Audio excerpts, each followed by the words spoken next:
Lieutenant Mara, Teddy Kowalski, stared at the message flashing on her comm screen and fought the urge to smash it against the wall of her quarters. The Zalori commanders were at it again, broadcasting their propaganda across all channels. Their elongated faces, with those characteristic ridged foreheads and menacing amber eyes, seemed to be looking directly at her. And so we extend our gracious protection to our Terran allies, these endearing creatures whose contribution to the Galactic Alliance, while minimal, is appreciated nonetheless. The translator rendered the Zalori word as endearing, but Teddy knew the actual term they used, cuddly. It was their favorite descriptor for Terrans, small, soft, harmless, like children's toys. The insult burned through her veins. She shut off the screen and caught her reflection in the darkened surface. At 5'2", with rounded cheeks, large brown eyes, and a button nose, she couldn't deny she fit the physical stereotype that had earned her species its humiliating nickname. Her dark hair was pulled back in a regulation bun, but wisps escaped to frame her face, giving her a perpetually disheveled appearance that only reinforced the cuddly image. The year was 3247, midway through what historians were already calling the Great Galactic Crisis. Humanity, or Terrans as they were known throughout the Alliance, had emerged from Earth only 3 centuries earlier. They were latecomers to an interstellar community dominated by ancient species like the Zalori, who measured their civilization in millennia. Aurealis Station hung in orbit around Aurelis, a metal desert planet that marked the frontier of Zalori territory. It was technically a joint base, a symbol of cooperation between species, but in reality, it was a constant reminder of the power dynamics at play. Terrans were tolerated, not respected. Teddy pulled on her combat uniform, the reinforced fabric designed to withstand extreme conditions, while concealing the results of Terra's biological enhancement program. Few outside the highest echelons of military command knew the truth about Terran physiology and the modifications that had been necessary for survival on 100 harsh colony worlds. Her official designation was combat engineer, but her real value lay elsewhere. The cuddly one. They called her behind her back, sometimes to her face. Even her fellow Terrans used the nickname, though they meant it affectionately. It still stung. A ping from her comm indicated an incoming call. Captain Haru, Shield. Ren's face appeared on the screen, his expression grim. Briefing room 10 minutes, he said without preamble. Things are heating up in Sector 17. Teddy nodded, already reaching for her tactical gear. On my way, sir. The corridors of Aurealis were a blend of Terran and Zalori design philosophies, human pragmatism meeting alien aesthetics. The station hummed with activity as she made her way to the command center, nodding to fellow soldiers as she passed. Many gave her encouraging smiles or respectful nods. They might joke about her size, but they knew her capabilities. The briefing room was already crowded when she arrived. Captain Ren stood at the holographic display, his tall frame rigid with tension. At 45, Ren was a veteran of a dozen border skirmishes, his weathered face bearing the scars of combat that even regenerative medicine couldn't fully erase. He acknowledged Teddy with a slight nod as she took her place among the assembled officers. The situation has escalated, he began without preamble. Zalori forces have moved into the demilitarized zone, claiming they're responding to Terran provocations. The room filled with murmurs of disbelief and anger. Teddy remained silent, studying the tactical display. The Zalori had positioned their heavy artillery along the ridgeline, effectively cutting off access to the valley, where a Terran research facility had been established months earlier. That's our territory, someone protested. The treaty clearly states. The treaty means nothing if they decide it means nothing, Captain Ren cut in. Marshal Aherok has already issued a statement, claiming we violated the border first. The hologram shifted to show the Zalori marshal, his elongated face, impassive mandibles clicking slightly as he spoke. His translator rendered his words in the flat, emotionless tones, characteristic of Zalori speech patterns. The Terran encroachment will not be tolerated. While we value our cuddly allies, they must learn their place in the galactic order. The research facility at Arelis Point must be evacuated within 24 hours, or we will consider it a military installation and respond accordingly. The recording ended, leaving the room in tense silence. "Cuddly," someone muttered. "I'd like to show them Cuddly." Teddy felt eyes turning toward her. The irony wasn't lost on anyone, the smallest person in the room, carrying the weight of their collective indignation. "We're sending in the behemoths." Captain Wren continued, referring to the massive war machines that were the pride of Terran military technology. 3 units are already en route to establish a perimeter around the facility. Lieutenant Kowalski, you'll coordinate with the engineering team. We need those machines at peak efficiency.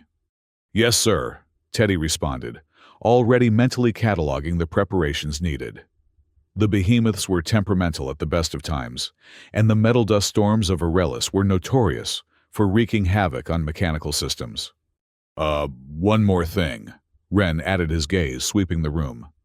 "The Zalori have opened a direct communication channel with our forces. They've invited us to a friendly exchange of cultural perspectives." His tone made it clear what he thought of this diplomatic overture. "They want to gloat," Ensign Ramos said, voicing what everyone was thinking. "Probably," Wren agreed. "But Command wants us to play along. Show them we're the reasonable ones. The broadcast starts in an hour. Lieutenant Kowalski, you'll represent our engineering division." Teddy felt her stomach drop. Public appearances were not her strength, especially when they involved facing down aliens who viewed her as something akin to a child's plaything. "Sir, with all due respect." "It's not a request, Lieutenant." Wren's tone softened slightly. "You're the best engineer we have, and right now, we need to show the Zalori exactly who they're dealing with." The implication was clear. Let them underestimate us. Let them see Cuddly and miss the steel beneath. Teddy straightened her shoulders. "Understood, sir." As the meeting disbanded, Ensign Sloan approached her. The medical officer was one of the few people on Aurealis that Teddy considered a friend rather than just a colleague. "Don't let them get to you," Sloan said, her voice low. "They have no idea what you're capable of." Teddy managed a smile. "That's the whole point, isn't it? The great Terran secret, we look harmless until we're not." "Exactly." Sloan squeezed her shoulder. "Show them that teddy bears have claws." An hour later, Teddy stood before the communications array, fighting to keep her expression neutral, as the Zalori officers appeared on the screen. There were 5 of them, all bearing the distinctive cranial ridges that denoted high military rank. "Ah, the Terrans send their little one," said the central figure, whom Teddy recognized as Colonel Zax Tar A. Herox, second in command. How appropriate. The translation software rendered his tone as cordial, but Teddy had spent enough time around Zalori to read the subtle signs of contempt, the slight tilt of the head, the way his inner eyelids flickered. "Colonel," she acknowledged with a crisp nod. "Lieutenant Mara Kowalski, Terran Engineering Corps." Such formal titles for such small beings," another Zalori officer commented, generating a ripple of clicking sounds that the translator didn't bother to interpret, but Teddy recognized as their version of laughter. She let it slide, focusing instead on the diplomatic script she'd been given. "We received your communication regarding the research facility. I want to assure you that it is a scientific installation, not a military one." "Of course," Zaxtar said, mandibles flexing in what passed for a smile among his kind. "Just as our artillery positions are merely cultural exhibits. Perhaps we are all engaging in convenient fictions." The other Zalori clicked their approval of this witty rejoinder. "The difference," Teddy countered, "is that our facility has been there for months with your government's knowledge and approval. Your artillery arrived yesterday." Zaxtar's inner eyelids flickered rapidly, a sign of annoyance. "Circumstances change, little Terran. The galaxy is a dangerous place for, how do you say it? Ah, yes, cuddly species." More clicking laughter. Teddy bit back the retort that sprang to her lips. This was exactly what they wanted, to provoke an emotional response that would confirm their belief in Terran inferiority. "We have no intention of evacuating a legitimate scientific outpost," she said instead. "We hope this matter can be resolved diplomatically, but we are prepared to defend Terran interests." Defend. Zaxtar leaned forward, his massive frame filling the screen.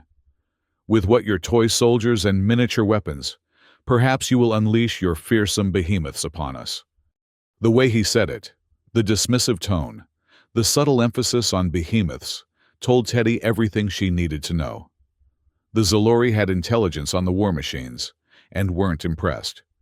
"We prefer peaceful solutions," she said evenly, "but it would be a mistake to confuse preference with capability."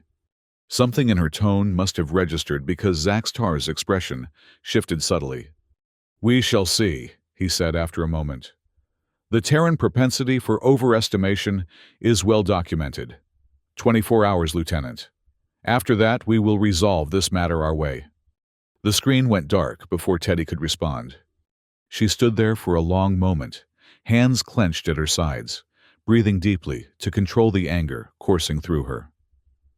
This was nothing new. She'd faced condescension her entire life, from fellow Terrans as well as aliens. But something about this encounter felt different, more personal. The Zalori weren't just dismissing her. They were dismissing her entire species. Captain Wren entered the communication room, his expression questioning. "About as well as expected," Teddy reported. "They're not backing down, and they know about the behemoths." Wren nodded grimly. "We anticipated that. What they don't know is that the machines are already in position around the facility. We moved them in during the last dust storm, when their sensors would be compromised." "Smart," Teddy acknowledged. "But if they're bringing heavy artillery—" "That's why we need you and your team at the facility immediately," Wren cut in. "The behemoths need final calibrations for combat in those conditions. Dust storms are predicted for the next 36 hours. "We'll be ready," Teddy assured him, already, mentally listing the adaptations needed. The behemoths, officially designated as tactical terrain dominance platforms, were masterpieces of Terran engineering, but they were designed for Earth-like conditions. The metal-laden atmosphere of Aurelis played havoc with their sensor arrays and locomotion systems. "Transport leaves in 30 minutes, Wren said. "Dr. Lena Farr will meet you there. She's been working on some modifications to the neural interfaces." Teddy nodded, her mood lifting slightly at the mention of Lena. The robotics specialist was brilliant if somewhat eccentric, and one of the few people who treated Teddy as an equal rather than a curiosity. As she headed to her quarters to gather her equipment, her comm pinged with an incoming message. She glanced at the screen and saw it was from Lena, already at the research facility. "Get here fast," the message read. "The giants are restless and our neighbors are getting nosy. Also, I've made improvements to the hydraulic response systems that you're going to love." Teddy smiled despite herself. In Lena's lexicon, neighbors meant the Zalori, and improvements usually meant unauthorized modifications that technically violated several regulations, but invariably worked better than the original designs. 30 minutes later, Teddy was aboard the transport shuttle, along with a team of 6 engineers and technicians. They would be joining the 15 personnel already stationed at the facility, researchers whose work, ostensibly focused on adapting Terran agriculture to alien environments, was actually a cover for testing new defense technologies. The descent to Aurelis was rough, the shuttle buffeted by winds carrying particles of metal dust that scoured the hull like sandpaper. Through the viewport, Teddy could see the landscape below, a vast expanse of copper-colored desert, broken by jagged formations of metallic rock that caught the light of the twin suns and reflected it back in blinding flashes. The research facility came into view as they cleared a ridge of metallic hills, a cluster of low dome-shaped buildings surrounded by a perimeter fence that shimmered with the telltale distortion of a force field. And there, positioned strategically around the compound, were the behemoths. Even from a distance, they were impressive 30-meter-tall bipedal machines with armor plating that gleamed dully in the harsh sunlight. Each was equipped with an array of weaponry capable of devastating an area the size of a small city. They were Terra's answer to the overwhelming technological advantage of older species, like the Zalori brute force, where finesse wasn't an option. The shuttle landed with a thud on the designated pad, and Teddy was the first one out, ignoring the biting sting of metal particles against her exposed skin. Dr. Lena Farr was waiting for her, a tall, lanky figure whose shock of red hair was barely contained by a protective hood. "Took you long enough," Lena greeted her, pulling Teddy into a quick hug. "We've got work to do. The big boys are acting up and our friends on the ridge are getting antsy." She gestured toward the distant hills, where even without enhancement, Teddy could make out the silhouettes of Zalori artillery positions. "I thought they gave us 24 hours, Teddy said, frowning. "They did. Doesn't mean they're not preparing for what comes after." Lena led the way toward the main facility building. "Come on, I'll show you what we're dealing with." Inside the facility was a hive of activity. Researchers and military personnel moved with the focused urgency that spoke of impending crisis.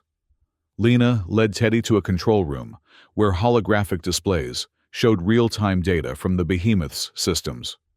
"Behemoth 3 is the problem child," Lena explained, pointing to the readouts. "Environmental sensors are degraded by 30%, and the locomotion hydraulics are showing strain from the metal particles. If we send it into combat like this, it'll seize up within an hour." Teddy studied the data quickly, identifying the points of failure. "We need to flush the hydraulic systems and replace the filters, and the sensor array will need a complete recalibration." "Already started on the hydraulics," Lena confirmed. "But the sensors are trickier. The calibration needs to be done manually on site." Teddy looked up sharply. "On site, you mean?" "Someone needs to climb up there and do it by hand, yes." Lena's expression was apologetic but firm. "The automated systems aren't precise enough for the kind of fine-tuning we need, especially with the dust interference." Teddy's gaze shifted to the external cameras, showing Behemoth 3, a colossus of metal and composite materials, its head housing the primary sensor array, a dizzying 30 meters above the ground. "I'll do it," she said, already calculating the best approach. Given her enhanced strength and agility, she was the logical choice, though few present would understand why. Lena looked relieved. "I was hoping you'd say that. I've prepared a calibration kit with the specialized tools you'll need." The next few hours were a blur of preparation. Teddy supervised the hydraulic flush, while simultaneously reviewing the schematics for the sensor array. By the time she was ready to tackle the calibration, the first hints of a dust storm were visible on the horizon, a wall of copper-colored cloud advancing steadily toward the facility. "You've got maybe 2 hours before that hits," Captain Johansson, the facility's security chief, informed her. "After that, visibility drops to 0, and the metal content in the air becomes actively dangerous." Teddy nodded, securing the last pieces of her protective gear. The suit was designed to shield against the abrasive metal particles, while maintaining mobility, a crucial consideration for the climb ahead. "Keep an eye on the Zalori positions," she instructed, as she headed for the airlock. "If they make any moves toward the facility, I want to know immediately." Outside, the twin suns of Aurelius beat down with merciless intensity, their light refracted through the increasing dust in the atmosphere to create an eerie, copper-tinted glow. Behemoth 3 loomed before her, its massive form casting a long shadow across the compound. Up close, the war machine was even more imposing. Its legs were as thick as ancient earth redwoods, the articulated joints larger than Teddy herself. The weapon system's plasma cannons and missile batteries protruded from its chassis, like the spines of some prehistoric creature. Teddy approached the access ladder recessed into the behemoth's left leg. Designed for maintenance crews, it was the only way up without powered assistance. She secured her toolkit and began to climb. The ascent was grueling even with her enhanced physiology. The metal rungs were hot to the touch, and occasional gusts of wind threatened to tear her from her precarious position. But she maintained a steady pace, focusing on the rhythm of hand over hand, the pull and strain of muscles working against gravity. Halfway up, her comm crackled to life. "Teddy, we've got movement on the ridge," came Lena's voice, tense with urgency. Zolori scout vehicles, at least 3 of them heading in this direction. Teddy paused, clinging to the ladder with one hand, while she checked the tactical display on her wrist unit. The scouts were still several kilometers away, but moving fast. How long until they reach the perimeter? 15 minutes, maybe less. They're maintaining communications silence, which isn't a good sign. Understood. I'm continuing the ascent.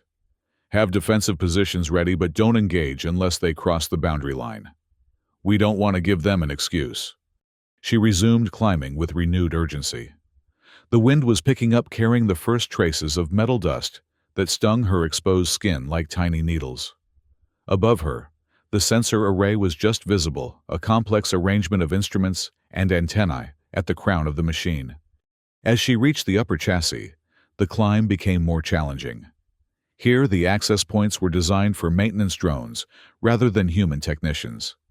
Teddy had to stretch her limbs to their full extent, fingers scrabbling for purchase on the smooth metal surface. A particularly strong gust of wind slammed into her, momentarily lifting her body away from the behemoth's frame. For a heart-stopping second, she hung suspended 30 meters above the unyielding ground. Then, her enhanced reflexes kicked in. Her fingers found a seam in the armor plating, and she pulled herself back against the machine's bulk, heart pounding in her chest. "Teddy," Lena's voice came through the comm, tinged with concern. "Your biometrics just spiked. Are you all right?" "I'm fine," Teddy managed, fighting to keep her voice steady. "Just some wind. How are our visitors?" "Still approaching. They've split up 2, continuing toward us, 1 circling to the south." "They're probing our defenses," Teddy muttered, resuming her climb. "Classic Zolori tactic. They want to see how we react." She reached the sensor housing at last, a dome-shaped structure atop the behemoth's head. Here, she could feel the machine's power thrumming beneath her, the massive fusion reactor at its core, sending vibrations through the entire frame.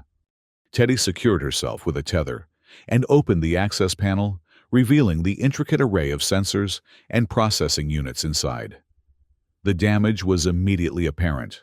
Fine particles of metal dust had infiltrated the housing, coating delicate components and interfering with the optical systems. She set to work with practiced efficiency, first using a specialized vacuum to remove the worst of the contamination, then applying a sealant to the compromised sections of the housing. The real challenge was the calibration itself, a delicate process that required adjusting dozens of individual sensors to account for the unique atmospheric conditions of Aurelis.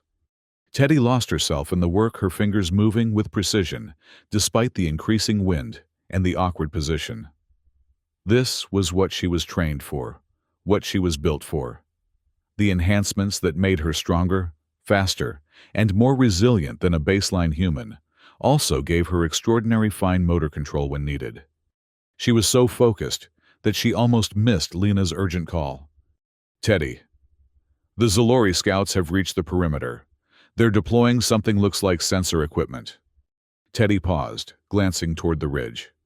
Even from her elevated position, the Zolori vehicles were barely visible through the thickening dust, small insect-like shapes, with multiple appendages extending from their central chassis. "Can you tell what kind of sensors they're using?" "Negative. But whatever it is, they're pointing it directly at the behemoths." "They're assessing our combat readiness," Teddy concluded, "trying to determine if the machines are operational or just for show." "What do we do?" Johansson wants to fire a warning shot. "No," Teddy said firmly. "That's exactly what they want, an excuse to claim we violated the ceasefire. Let them look. Right now, Behemoth 3 isn't combat ready anyway." She returned to her work with increased urgency, aware that the timetable had just shrunk dramatically. If the Zolori were actively probing their defenses, the 24-hour deadline might be nothing more than a formality. The calibration was nearly complete when disaster struck. A massive gust of wind, stronger than any before, slammed into the behemoth. The entire structure swayed, and Teddy heard an ominous groan of metal from below. "Teddy, get out of there!" Lena's voice was frantic. "The storm front is accelerating, and we're seeing structural warnings from Behemoth 3's left leg joint." Teddy secured the final connections and closed the access panel. "Calibration complete. Starting descent now. She had just unhooked her tether when another violent gust hit, accompanied by a deafening crack from below. The behemoth lurched sideways, and Teddy was thrown clear of the platform. For one terrifying moment, she was in free fall, the ground rushing up to meet her. Then, her training took over. She twisted in midair, reaching for any part of the machine she could grasp.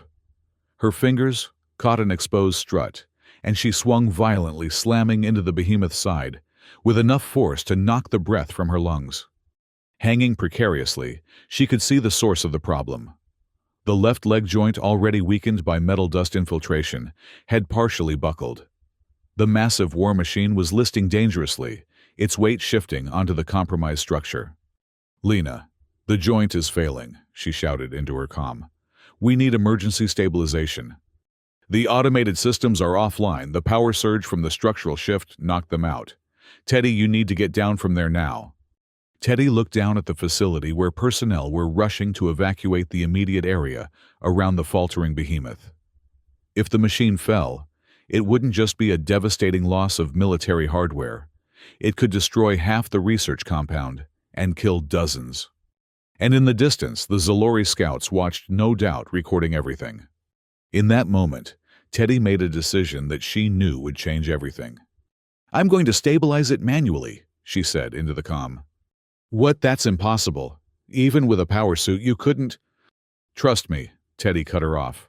"Just make sure the Zalori get a good view." Before Lena could protest further, Teddy began moving along the behemoth's hull, using handholds meant for maintenance drones to make her way toward the damaged joint. The wind howled around her, carrying stinging particles that abraded her protective suit, but she pressed on, driven by a determination that overrode her fear. She reached the joint, a massive assembly of hydraulic pistons and reinforced struts designed to support hundreds of tons of weight. The damage was worse than she'd feared. Metal fatigue had caused one of the primary support pistons to bend, placing unbearable strain on the secondary systems.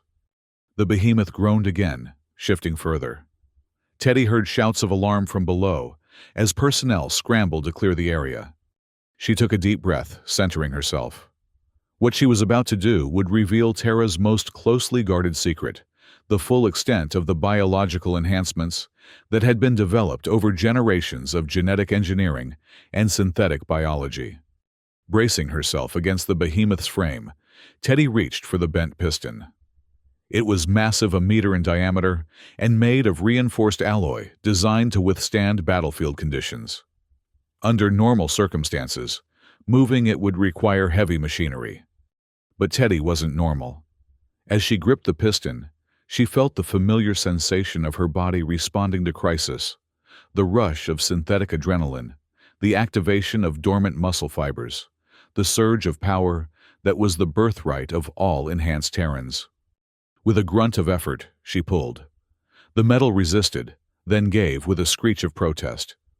Using leverage and the full extent of her enhanced strength, Teddy bent the piston back into alignment muscles, straining against the impossible weight. "Lena," she gasped into the comm, "I've realigned the primary piston. I need you to reroute hydraulic pressure to the secondary systems while I hold this in place." There was a moment of stunned silence before Lena responded. "On it. But Teddy, what you're doing—" "Later," Teddy cut her off. "Just hurry."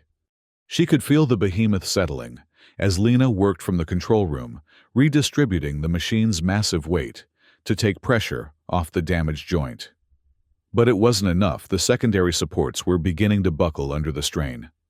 Making another split-second decision, Teddy released the piston and dropped down to the base of the joint where the behemoth's foot, a massive pad of reinforced alloy, had begun to sink into the metal-rich soil. If the foot continued to subside, the entire machine would topple.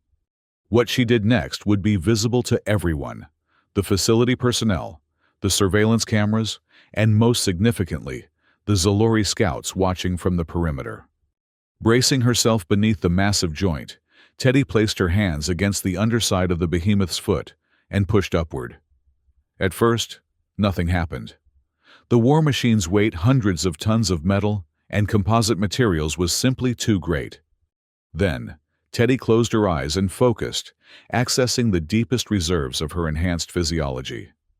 Muscles and tendons reinforced with carbon nanofibers strained against the impossible load. Bones engineered to withstand pressures that would shatter conventional human skeletons creaked but held. Slowly, impossibly, the behemoth's foot began to rise. Millimeter by millimeter, Teddy lifted the colossal weight, creating just enough space for the automated stabilization systems to engage. Through the fog of exertion, she heard Lena's voice in her comm. "It's working. The emergency protocols are responding. Hold it for just a few more seconds." Teddy's entire world narrowed to the task at hand. The burning of her muscles, the pounding of her heart, the weight threatening to crush her. She pushed beyond what even her enhanced body was designed to withstand, tapping into reserves that would exact a price in pain later. Then, with a series of mechanical thuds, the behemoth's emergency stabilization struts deployed, locking into place, and taking the weight off Teddy's shoulders literally. The war machine steadied its catastrophic fall, averted. Teddy collapsed to her knees, gasping for breath. Through blurred vision, she saw facility personnel rushing toward her, their expressions a mixture of awe and disbelief. And beyond them, the Zalori scout vehicles remained motionless, their sensors undoubtedly capturing every detail of what had just occurred. The secret was out. A Cuddly Terran had just demonstrated strength that defied conventional understanding of human capabilities. The political and strategic implications would be enormous. But in that moment, as Lena reached her side and helped her to her feet, Teddy could only think of one thing. For the first time since joining the military, she felt no shame about her small stature or cute appearance. She had proven beyond any doubt that Terrans, even the cuddliest among them, were a force to be reckoned with. The dust storm hit in full force an hour later, forcing all personnel into the shelter of the facility's reinforced buildings. Teddy sat in the medical bay, allowing Ensign Sloan, who had arrived with the second transport, to examine her for injuries. "You should be in traction right now," Sloan muttered, studying the biometric readouts. "What you did would have killed a normal human, and should have at least resulted in major tissue damage, even for someone with your enhancements." Teddy winced as Sloan probed a particularly tender spot on her shoulder. "I didn't exactly have a choice. It was either risk injury or watch a billion-credit war machine topple onto the facility." "I'm not criticizing the decision," Sloan clarified. "Just marveling at how you're still in one piece. Your recovery rate is off the charts even by enhanced standards." Before Teddy could respond, Captain Wren entered the medical bay, his expression unreadable. He'd arrived with the reinforcements shortly after the incident, and Teddy had been dreading this conversation. "Captain," she acknowledged, sitting up straighter, despite the protest from her strained muscles. "Lieutenant," he returned formally, then gestured for Sloan to give them privacy. Once they were alone, his professional demeanor softened slightly. "That was either the bravest or the most foolhardy thing I've ever witnessed." Teddy met his gaze steadily. "It was necessary, sir. Was it the behemoth could have been replaced? You revealed capabilities that have been classified at the highest levels for generations. With respect, sir, the behemoth wasn't the only thing at stake. If it had fallen, it would have taken out half the facility and killed dozens of personnel. And beyond that..." She hesitated, trying to articulate what had driven her. "The Zalori were watching. They've been dismissing us as cuddly and harmless since they first encountered our species. Maybe it's time they learned differently." Wren was silent for a long moment, his weathered face thoughtful. Finally, he nodded. "Command shares your assessment surprisingly. The initial response from headquarters is that while your actions were technically a breach of security protocols, the strategic advantage gained may outweigh the cost." Strategic advantage. The Zalori scouts transmitted everything they saw. Their high command is currently in emergency session, reassessing their entire approach to this conflict. And Marshal Aharok has requested a direct communication channel with you personally. Teddy blinked in surprise. "With me? It seems you've made quite an impression." The cuddly one who can lift a war machine is an image that doesn't fit into their neat categorization of Terrans. Ren's mouth quirked in what might have been a suppressed smile. They're confused, and confused enemies make mistakes. Before Teddy could process this, the facility's alarm system activated 3 short bursts, indicating an urgent communication, rather than an attack. "That'll be your admirer now," Ren said dryly. "Are you up for this?" Teddy swung her legs off the medical bed, ignoring the protest from her overtaxed muscles. "Yes, sir. Let's see what the Marshal has to say." The command center was a hive of activity when they arrived. The dust storm raged outside, visible through reinforced viewports, as a swirling mass of copper-colored particles that reduced visibility to near zero. On the main display screen, Marshal Aharok weighted his elongated face, even more imposing in close-up. "Lieutenant Kowalski." He greeted her, mandibles clicking in what Teddy recognized as a sign of agitation. "Your demonstration earlier was illuminating." Teddy maintained a neutral expression. "I was performing necessary emergency maintenance, Marshal. Emergency maintenance that revealed capabilities your species has taken great pains to conceal." Aharok's inner eyelids flickered rapidly. "The question is why? If Terrans possess such strength, why hide behind the facade of fragility?" "We don't hide, Marshal. We simply don't flaunt every advantage we possess." Aharok made a sound that the translator didn't attempt to interpret, but which Teddy understood as skepticism. "Your deception changes the parameters of our interaction. The treaty terms must be reconsidered in light of this new information." "The treaty terms were fair when they were negotiated," Teddy countered. "Nothing has changed except your perception." "Everything has changed," Aharok insisted. "If one small Terran can stabilize a 30-meter war machine with bare hands, what else are your kind capable of? What other secrets are you concealing behind your cuddly exterior?" There was a new note in his voice when he said cuddly, this time, a hint of uncertainty, perhaps even respect. "That's the problem with underestimating someone based on appearance, Marshal. You miss what's right in front of you." Teddy stepped closer to the screen. "Our research facility will remain operational, as per the original agreement. Your artillery will withdraw from the border region, and in the future, perhaps, we can interact on the basis of mutual respect, rather than condescension." Aharok's mandibles clacked together sharply, a gesture of surprise or possibly indignation. For a moment, Teddy thought she'd pushed too far. Then the Zalori Marshal inclined his head in what appeared to be a reluctant gesture of acknowledgement. "The artillery will withdraw," he conceded. "But this matter is far from resolved, Lieutenant. Your species has proven itself more complex than initially assessed. The implications will be studied carefully." "Study all you like, Marshal. Just do it from your side of the border." The communication ended, leaving the command center in silence. Then someone Teddy thought it might have been Lena began to applaud. Others joined in the sound, swelling until it filled the room. Captain Ren silenced them with a raised hand, but his eyes held a glint of approval when he turned to Teddy. "Well done, Lieutenant. But don't get too comfortable. This is just the beginning of a new phase in our relationship with the Zalori. They won't underestimate us again." "Good," Teddy said firmly. "That's exactly what we needed." The next 24 hours were a blur of activity. The dust storm eventually subsided, revealing a landscape transformed. Dunes of metal particles had shifted, creating new formations across the desert floor. The Zalori artillery had indeed withdrawn from the ridgeline, though long-range sensors detected increased activity deeper in their territory. Behemoth 3, stabilized and repaired, stood tall among its companions, showing no sign of the near catastrophe it had experienced. Teddy supervised the final calibrations on all 3 war machines, ensuring they were combat-ready if the tentative peace should falter. Word of her feat had spread throughout the Terran forces.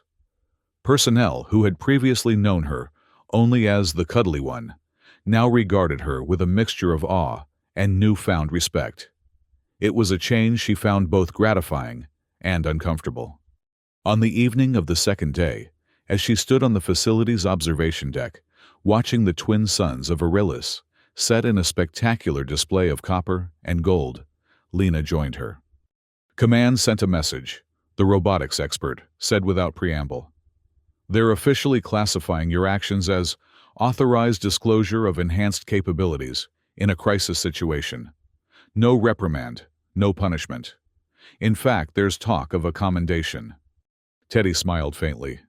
Convenient retroactive authorization. Hey, I'm not complaining. You saved the behemoth the facility and possibly averted a full-scale conflict.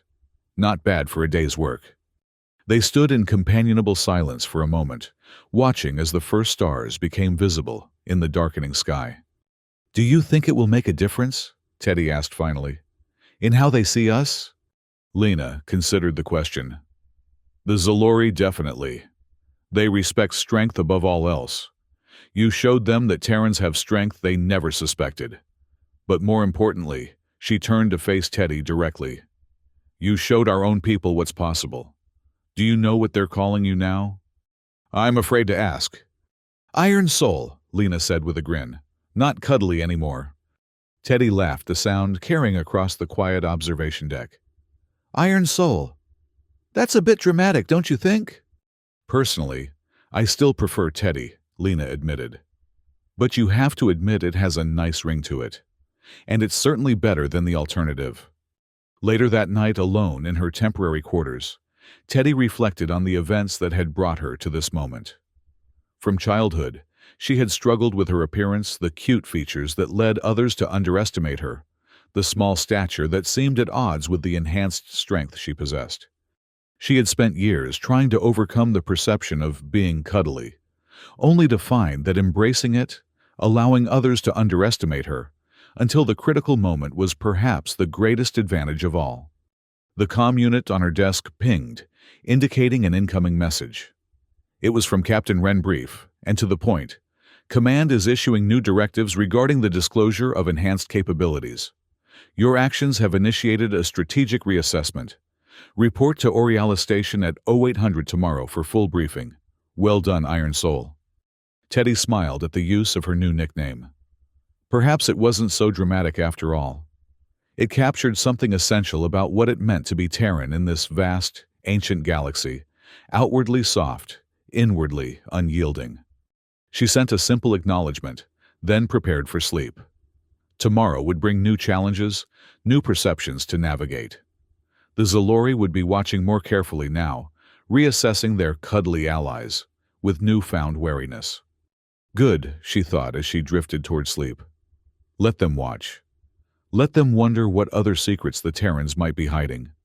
Let them reconsider what it means to be underestimated.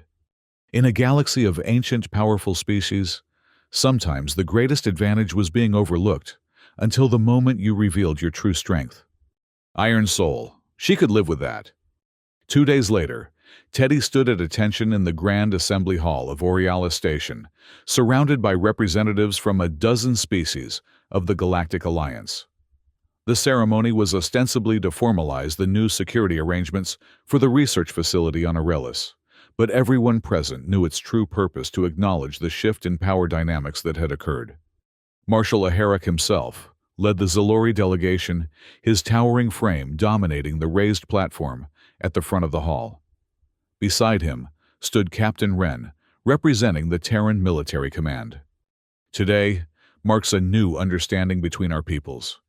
Aharak's amplified voice filled the chamber, the translation software rendering his clicks and whistles into smooth standard. Recent events have demonstrated that appearances can be misleading. His gaze found Teddy in the front row of the Terran contingent, inner eyelids flickering in what she now recognized as reluctant respect. Lieutenant Mara Kowalski, he continued, step forward. Teddy advanced to the platform, conscious of hundreds of eyes, human and alien, following her every move. Standing before Aharak, she was acutely aware of the contrast between them. The Zalori Marshal towered nearly 3 meters tall, while she barely reached 157 centimeters. Your actions at the Aurelis Research Facility have been reviewed by the Zalori High Command, Aharak stated formally. We acknowledge your exceptional capabilities and the service you rendered in preventing what could have been a devastating incident." From within his ceremonial robes, he produced a small object, a medallion of some sort crafted from a metal that shimmered with an inner light. "This is the Zalori mark of respect," he explained, his voice carrying a hint of reluctance. "It is rarely bestowed upon non-Zalori. Consider it an acknowledgement that we have reassessed our understanding of Terran potential." He placed the medallion in Teddy's palm. It was surprisingly heavy, warm to the touch, with intricate patterns etched into its surface that seemed to shift and change as she examined it. "Thank you, Marshal," she said, simply, knowing that in Zalori culture, excessive expressions of gratitude were considered inappropriate. Aherok inclined his head slightly. "The research facility will remain under joint protection. The Zalori consulate has authorized the deployment of a permanent security detachment to work alongside your behemoths." The way he said the word made it clear that the Zalori's attitude toward Terran war machines had undergone a significant revision. The formal ceremony continued with representatives from both sides, signing documents and exchanging formal pleasantries. Throughout it all, Teddy remained acutely aware of the subtle but profound shift in how the Zalori delegates regarded her, and by extension, all Terrans. The dismissive condescension was gone, replaced by a wary respect. As the assembly disbanded, Captain Wren approached her, his normally stoic expression softened by what might have been pride. "Command has new orders for you," he informed her. "You're being reassigned to a special diplomatic unit. It seems your particular talents are now in high demand." "Diplomatic?" Teddy raised an eyebrow. "I'm an engineer, not a negotiator." "You negotiated quite effectively with Marshal Aherok," Wren pointed out. "And more importantly, you've become a symbol, the living embodiment of Terran capability and resilience. There are other species besides the Zalori who have been underestimating us. Command believes you can help correct that misperception." Teddy considered this, turning the Zalori medallion over in her hand. "So, I'm to be paraded around as the not-so-cuddly Terran, warning to others." "Not a warning," Wren corrected. "A reminder that appearances can be deceiving, that strength comes in many forms." He paused, studying her, with those keen eyes that missed nothing. "Unless you'd prefer to return to standard engineering duties." The question hung in the air between them. Teddy thought about her life before Aurelis, the constant struggle against being underestimated, the frustration of having her capabilities questioned because of her appearance. And she thought about what had happened on that metal-laden desert, when necessity had forced her to reveal the truth about Terran enhancements. In that moment of crisis, she had found something unexpected, not just respect from others, but a new kind of self-acceptance. Her size, her cuddly appearance was not a liability, but an asset, a deception hiding in plain sight. "No," she decided aloud. "I'll take the diplomatic assignment. It's time the galaxy learned that Terrans are more than we appear to be." Wren nodded, satisfied. "Your first mission briefing is tomorrow at Aero 900. I understand Dr. Lena Farr has already volunteered to join your team as technical advisor." Teddy smiled at that.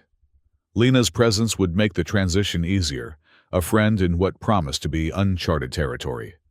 Later that evening, as Aurealis Station rotated into the shadow of Aurelis, casting the observation deck into twilight, Teddy found herself standing before the vast viewport, gazing out at the stars.